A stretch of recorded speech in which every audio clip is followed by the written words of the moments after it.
Shalom Bapak Ibu yang terkasih dalam Tuhan, kita masuk pada bagian yang kedua tentang pergunakanlah waktu yang ada dari Efesus pasal 5 ayat 16. Coba kita lihat ekspresinya seperti apa ya.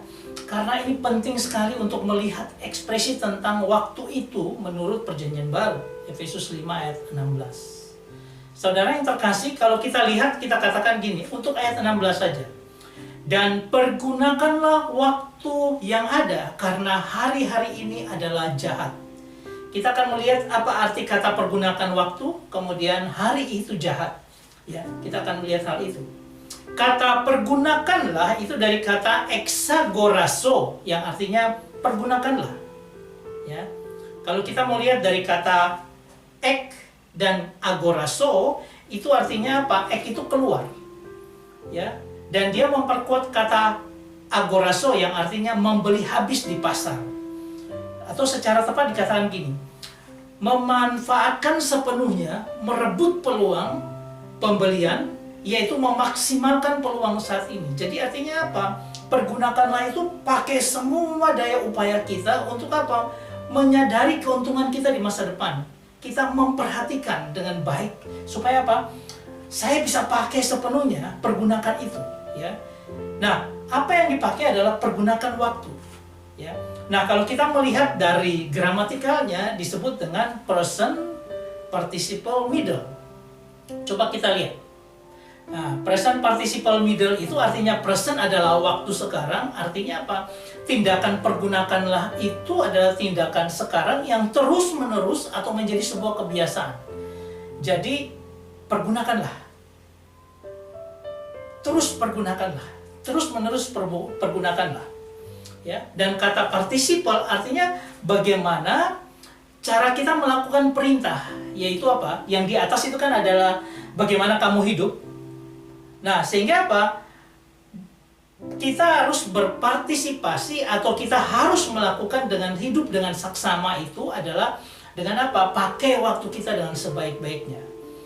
Nah, ini ada istilah yang luar biasa, yaitu kita hidup bijaksana dengan cara menebus waktu. Waktu ini linear, tidak bisa kembali. Untuk itu bagaimana caranya? Kita harus tebus waktu. Nanti saya sampaikan lagi tentang tebus waktu. Kalau medial atau medial itu adalah subjek melakukan tindakan tersebut untuk kepentingan diri sendiri dan demi keuntungan rohaninya. Berarti pergunakanlah waktu yang ada itu untuk apa? Untuk membangun diri sendiri. Saya harus berjuang untuk ini karena apa? Ini merupakan sesuatu yang untuk diri saya sendiri. Jadi kata pergunakan secara full, digunakan semua dengan maksimal, membeli semua exgorazo itu, ya, sehingga apa? Sehingga kita bisa betul-betul full menggunakan waktu dengan sebaik-baiknya. Nah, ada beberapa terjemahan ya dari sini. King James menerjemahkan seperti ini. Dia katakan redeeming the time because the days are evil. Ya, redeeming artinya apa? Mentebuslah waktu itu. Jadi waktu yang sudah lewat tidak bisa kita tebus ke belakang, tetapi apa? Kita pakai itu lebih efektif, lebih luar biasa. Sepertinya kita menebus waktu-waktu yang terbuang sebelumnya. Ya, redeeming the time. Kalau New American Standard berkata tentang begini. Dia katakan making the most of your time. Jadi pakailah, membuatlah waktu yang terpenting dari waktumu, dari hidupmu, dari waktu. Jadi membuat waktu itu jadi sangat penting dalam kehidupan kita. Karena alasan yang sama, because the days are evil. Ya, hari-hari itu jahat.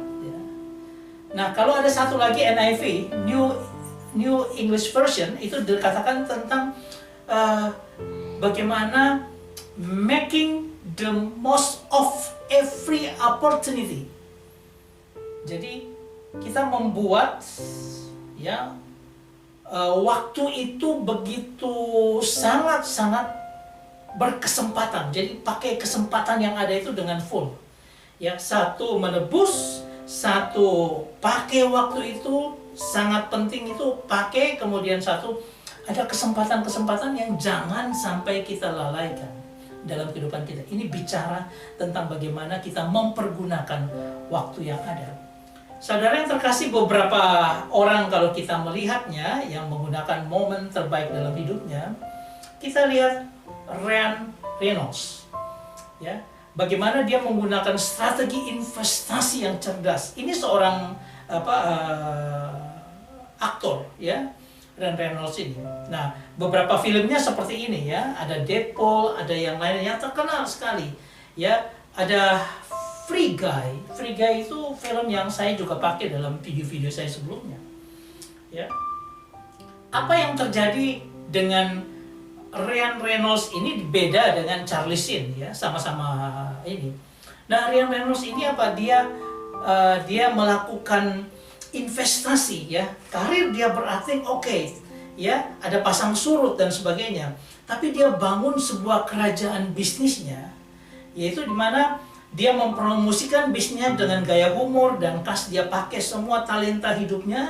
Dia beli saham dan menjualnya dengan luar biasa. Mobilnya itu dia memiliki saham signifikan, kemudian membeli T-Mobile senilai 1,35 miliar dolar pada tahun 2023. Dan dia melakukan semuanya dengan luar biasa. Statusnya di tahun 2026 ini dia dikenal sebagai Raja Midas di dunia investasi, di mana hampir setiap merek yang ia sentuh berubah menjadi aset yang miliaran dolar, bernilai miliaran dolar. Dia pergunakan semua waktunya dengan baik supaya apa? Mendapatkan keuntungan yang luar biasa. Saya tidak bicara tentang nilai uang kita di sini. Kita bicara tentang bagaimana Ryan Reynolds menggunakan hidupnya dengan menginvestasikan supaya apa? Dia mendapat keuntungan-keuntungan yang luar biasa. Pakai waktu itu dengan baik. Ada beberapa yang lain yang kita bisa lihat, ya. Ada Rihanna, ya, dia transformasikan menjadi mogul kecantikan. Karena apa? Karena dia seorang bintang film, dan bintang film ada pasang surutnya juga. Tapi dia menggunakan kesempatan itu, waktu itu dengan apa? Dia berinvestasi di dunia kecantikan. Sehingga akhirnya apa? Dia punya karir musik, dia lebih di musik, dia punya 9 Grammy dan sebagainya. Tetapi apa? Dia pakai Fenty Beauty, diluncurkan tahun 2017, dan merek ini mengguncangkan dunia kosmetik dengan menyediakan 40, sekarang sudah 50 warna dasar kulit, memaksa merek-merek lain untuk menjadi inklusif, ya. Dan status dia di tahun 2026, Rihanna ini adalah wanita musisi terkaya di dunia. Sebagian besar kekayaannya, 1,4 miliar dolar, itu berasal dari saham di Fenty Beauty itu bersama dengan usaha-usahanya yang lain. Bahkan bukan dari penjualan lagunya.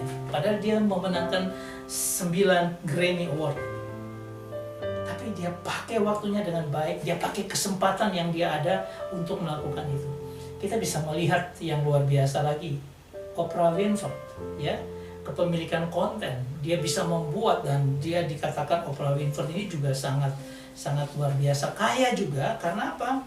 Dia menggunakan waktunya dengan baik, dan dia menciptakan banyak hal yang luar biasa melalui talk show yang dia lakukan, ya. Ini orang-orang yang menggunakan waktu yang ada, yang Tuhan anugerahkan dalam kehidupan mereka. Nah, kalau kita melihat lagi, pergunakan waktu yang ada, karena hari-hari ini jahat. Kenapa hari-hari ini bisa menjadi jahat seperti itu? Kita bertanya seperti itu, ya. Kenapa hari-hari ini menjadi jahat seperti itu? Saudara yang terkasih, kata ponerai dari akar kata poneros, jahat, evil, kejahatan, itu berbicara tentang mengandung makna kejahatan yang aktif dan agresif. Bayangkan, aktif, agresif, jadi betul-betul kejahatan yang luar biasa.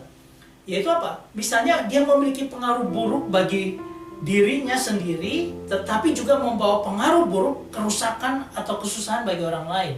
Seorang yang tidak berhati-hati dengan hidupnya dan dia menjadi masuk poneros ini, maka dia memberikan pengaruh buruk bagi semua orang, dirinya dan orang lain. Bahkan dia aktif menyerang dalam konteks ini, hari-hari yang jahat, Berarti waktu-waktu yang kita jalani dengan tekanan, godaan, tantangan yang secara aktif berusaha menarik manusia menjauh dari kehendak Tuhan.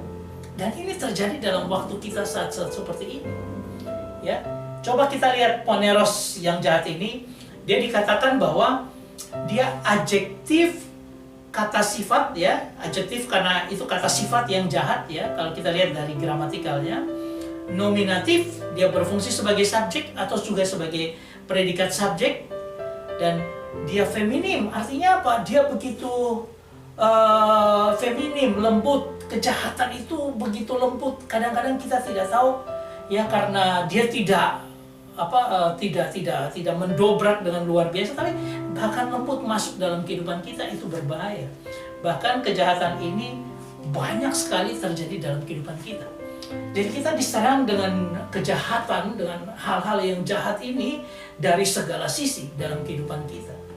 Ya, makanya saya katakan hal-hal yang jahat secara kualitas sangat jahat. Karakter jahat secara esensi, kejahatan, malapetaka, kemerosotan moral secara massal yang berakar pada iblis. Ini arti kejahatannya. Dan hari-hari yang kita lalui itu hari-hari penuh kejahatan seperti itu.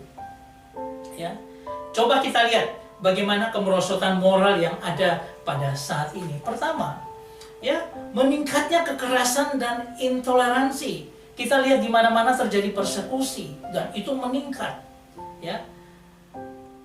Kemudian apa? Normalisasi kebohongan dan ketidakjujuran. Semua orang pada berbohong, ya, untuk keuntungan diri sendiri. Bayangkan iklan-iklan yang ada, ya, yang terlalu, ada dokter terawan ini melakukan iklan. Saya bilang itu tidak benar. Karena apa? Karena mereka menggunakan semua cara, bahkan dengan AI mereka lakukan itu. Ada orang-orang yang sebenarnya tidak menyatakan itu, tetapi seolah-olah berkata seperti itu. Ya, ada plagiarisme, contek dan sebagainya, manipulasi data dan sebagainya. Nah, kita lihat bagian ketiga adalah krisis integritas dan korupsi. Mau cari orang yang betul-betul luar biasa punya integritas di negara ini, khususnya di kalangan birokrat, sangat sulit. Karena apa? Seluruh komponen bangsa ini sudah masuk dalam sebuah siklus yang begitu jahat yang harus hati-hati. Pejabat tiba-tiba terkena korupsi, padahal kelihatannya seperti orang baik, ya. Kemudian apa? Ada degradasi moral, seksual, ada pergaulan bebas, pornografi yang gampang diakses oleh kita semua, ya, bisa siapa remaja yang masih sangat muda pun juga sudah kena pornografi. Nilai kesetiaan, kekudusan, tanggung jawab dalam relasi makin diabaikan. Itu dunia kita. Kelima, lunturnya rasa hormat terhadap orang tua dan otoritas. Ya, anak-anak sekarang tidak menghormati orang tua. Guru aja kalau mengajar dengan keras akan dilakukan pelaporan ke polisi, ditangkap dan sebagainya. Ya, ini lunturnya rasa hormat kepada orang tua. Kemudian keenam adalah individualismenya dan egoismenya tinggi.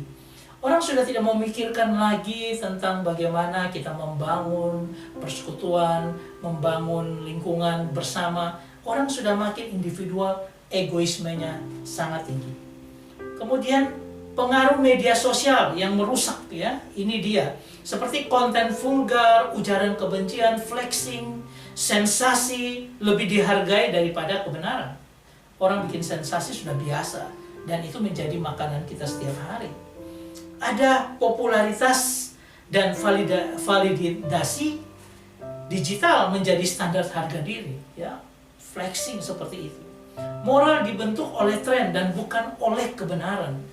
Kalau trennya ke arah sini, ikut semuanya akan jadi benar.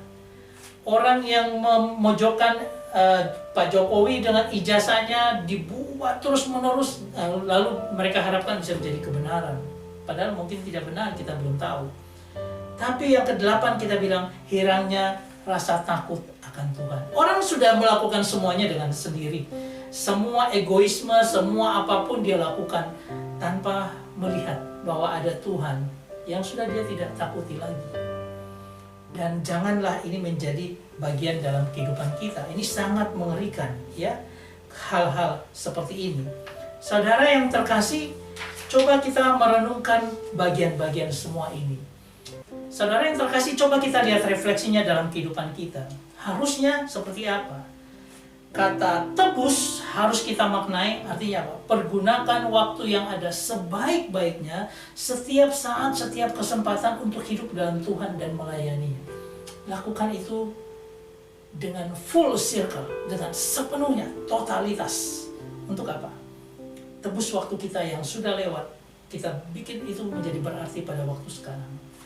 Yang kedua, kita hati-hati dengan hidup kita, karena sikon dan kondisi yang ada saat ini begitu jahatnya, ya, mencenderungkan kita untuk tidak setia, menjauh daripada Tuhan. Dan kalau kita tidak perhatikan dengan saksama, kita akan tergerus ke dalamnya. Ingat, kejahatan itu feminim. Artinya apa? Dia begitu halusnya merasuk dalam kehidupan kita tanpa kita sadari. Untuk itu apa? Hati-hati dengan hidup kita. Pakai waktu kita dengan seksama, perhatikan dengan seksama, supaya apa? Hidup kita ini benar-benar berarti di hadapan Tuhan.